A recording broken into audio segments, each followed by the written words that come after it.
नमस्कार, मैं हूं शिखा शुक्ला और आप देख रहे हैं स्काई इंडिया टीवी न्यूज। आइए रुक करते हैं आज की ताजा तरीन बड़ी खबरों की ओर। जोधपुर की मेहरानगढ़ दुखंतिका एक दुखद घटना थी जो 30 सितंबर 2008 को नवरात्रि के पहले दिन मेहरानगढ़ किले के स्थित चामुंडा देवी मंदिर में भगदड़ मचवाने से हुई थी।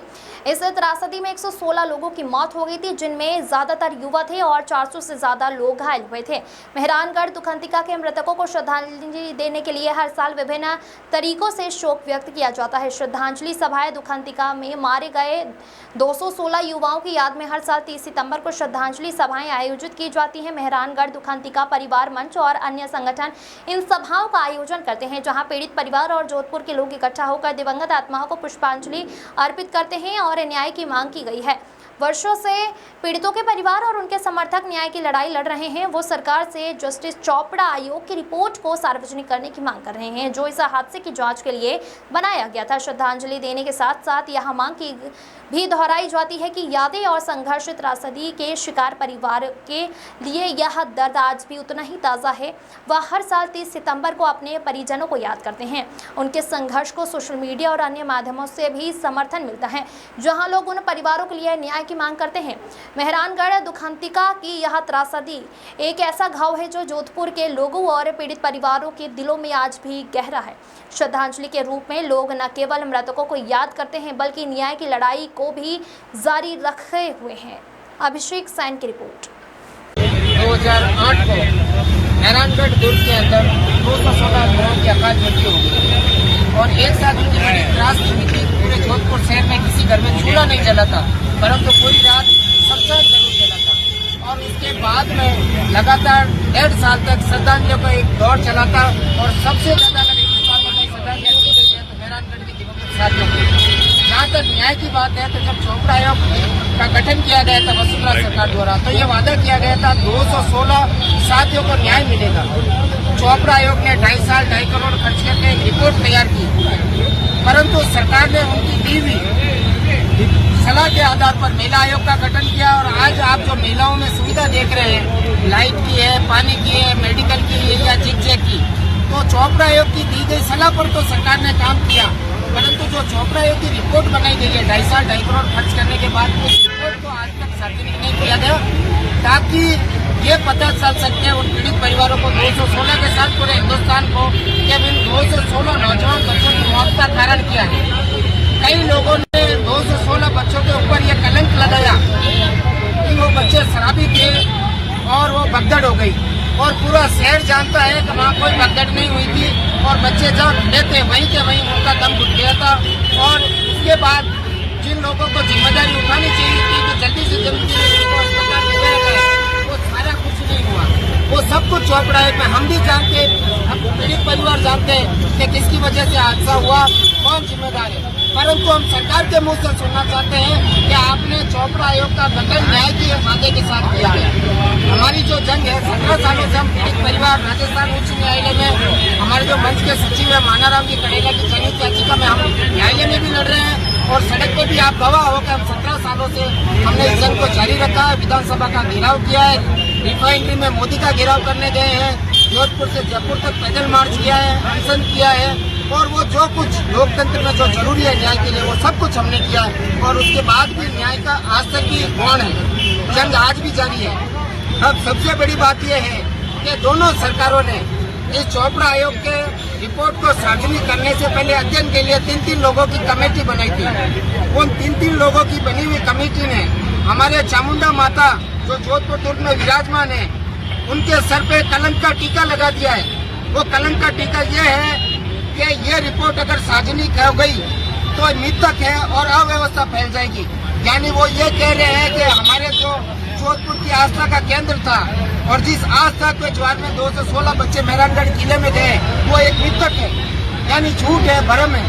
तो ये कलंक हमने नहीं लगाया है, ये कलंक सरकार की बनाई हुई दोनों कमेटियां जो 3-3 मेंबर है उन्होंने लगाया है। और आज भी विधानसभा के अंदर कोई भी ये सवाल नहीं उठाता है कि चोपड़ा आयोग की रिपोर्ट सार्वजनिक की जाए। 216 बच्चे जो आज भी न्याय की मांग में विधानसभा के दरवाजे पर खड़े हैं, उनका श्राप है कि 200 लोगों की विधानसभा में कभी भी पूरे 200 मेंबर नहीं हो रहे हैं। जब से ये हादसा हुआ कोई न कोई एक कम हुए जा रहा है। आपकी प्रमुख मांगे क्या है? हमारी एक ही मांग है कि चोपड़ा आयोग की रिपोर्ट सार्वजनिक की जाए ताकि लोगों को सच पता चल सके और ये पीड़ित परिवार उन जो कातिल हैं, हमारी नजर में हम उनको कातिल कहेंगे जिनको सरकार कातिल घोषित करे।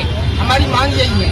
और उसके बाद में जो पीड़ित परिवार है जो तुरंत में उन पर जो इल्जाम लगा है कि ये हर बार इकट्ठा होते हैं मुआवजे के लिए, तो पूरे हिंदुस्तान में आज तक भी कोई ऐसा एक शख्स हमें ये कहते कि अपने को खोने के लिए मुझे मुआवजा चाहिए, यानी मुआवजे के लिए वो अपने को खोना चाहता है। और आपने देखा होगा इस जोधपुर शहर में अपराधियों की लाशें रखकर लोगों ने मुआवजे मांगे हैं, परंतु अगर 216 लाशें अगर इस शहर में पड़ी रहती तो सरकार के मुंह में से झाग आ जाते, बेहोश हो जाते यहाँ के विधायक सांसद सब लोग। परंतु ऐसे नीच कर्म की तरफ कभी कोई पीड़ित परिवार नहीं बढ़ा है। जो मुआवजे का पैसा था इन सभी लोगों ने अपने बच्चों की याद में सेवार्थ लगाया है, प्याऊ बनाई है, समाज में योगदान दिया है, भजन संध्या या जिस माध्यम से उन दिवंगत आत्मा को श्रद्धांजलि मिले वो पैसा वहाँ खर्च हुआ है। रही बात अगर सरकार वास्तव में इन पीड़ित परिवारों को राहत देना चाहती है तो जोधपुर कलेक्टर गौरव गोयल ने एक प्रपोजल सरकार को भेज रखा है, वो भी अभी सरकार के पास है। तो ना तो राहत मिली ना न्याय मिला। और हमारी जो मांग है कि चोपड़ा आयोग की रिपोर्ट सार्वजनिक की जाए, तो गोल मटोल कोई जवाब नहीं दिया जाए। जो भी जिम्मेदार है सरकार के मुंह से सुनना चाहते हैं कि सरकार ने चोपड़ा आयोग का गठन किया तो सरकार ही चोपड़ा आयोग की रिपोर्ट सार्वजनिक करे, चाहे वो विधानसभा में करे तो यहाँ के जो भी नेता है उनकी जीत होगी। और अगर राजस्थान उच्च न्यायालय के दबाव में हो गई तो फिर इन नेताओं को गली में घुसने के लिए जगह नहीं मिलेगी। हमने एक ही चीज तय कर रखी है कि जिंदा इंसान हमें धोखा देते आ रहे हैं, परंतु दिवंगत आत्माएं 17 सालों से हम सब पीड़ित परिवारों को हौसला बनी हुई है और आज भी हम 17 सालों से इस जंग को जारी रखे हुए हैं। ये उनकी दुआएं और आशीर्वाद है। मेरा नाम विजय राव है, मेहरानगढ़ दुखांती का परिवार मंच का संयोजक। और हमारे साथी जो मेरे से पिता की उम्र में है सचिव मानाराम जी कड़ेला, ये एक युवा और बुजुर्ग, हम दोनों की जुगलबंदी से ये सभी लोग ने कभी सवाल नहीं किया, सिर्फ एक ही मांग के साथ ये एकजुट हो जाते हैं कि चोपड़ा आयोग की रिपोर्ट सार्वजनिक की जाए। आज पहला नवरात्र है, हम आज श्रद्धांजलि देने आए हैं और 30 सितंबर को जो अंग्रेजी कैलेंडर है हम उस तारीख को भी वापस एकजुट होंगे। और हमारी मांग हमेशा एक ही रहेगी, चोपड़ा आयोग की रिपोर्ट सार्वजनिक की जाए और हर मौत का जवाब मुआवजा नहीं है, न्याय है जो वादा सरकार ने किया था।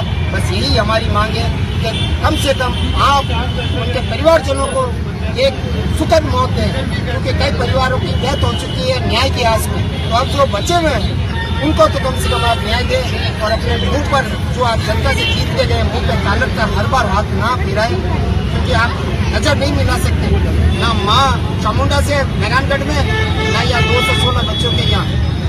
तो हम यही कहते हैं कि चोपड़ा आयोग की रिपोर्ट सार्वजनिक की जाए। और आज तक मीडिया के ने हमारा हमेशा साथ दिया है, भले ये लॉ छोटी है इन सभी लोगों की न्याय की उम्मीद की, परंतु हर बार आप हमारी आवाज आवाम तक ले जाते हैं और आवाम हर बार उनसे सवाल करती है। तो हम आज भी यही आपके माध्यम से आवाज कर रहे हैं जनता से कि जहाँ भी ये नेता मिले उनको कहीं चोपड़ा आयोग की रिपोर्ट सार्वजनिक।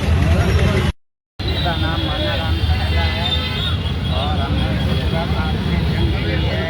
पहले सब जंग करते हैं, जयपुर पैदल गए, विधानसभा का घेराव किया और सब कुछ किया, जाके सब जो भी विधायक है उनसे बातचीत की, लेकिन विधायकों का कुछ असर नहीं पड़ा।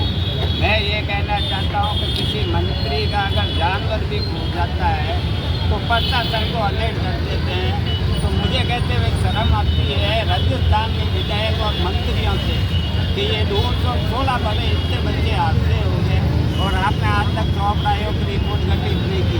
क्या आप किसी के दबाव में आएंगे जो गठित नहीं करते?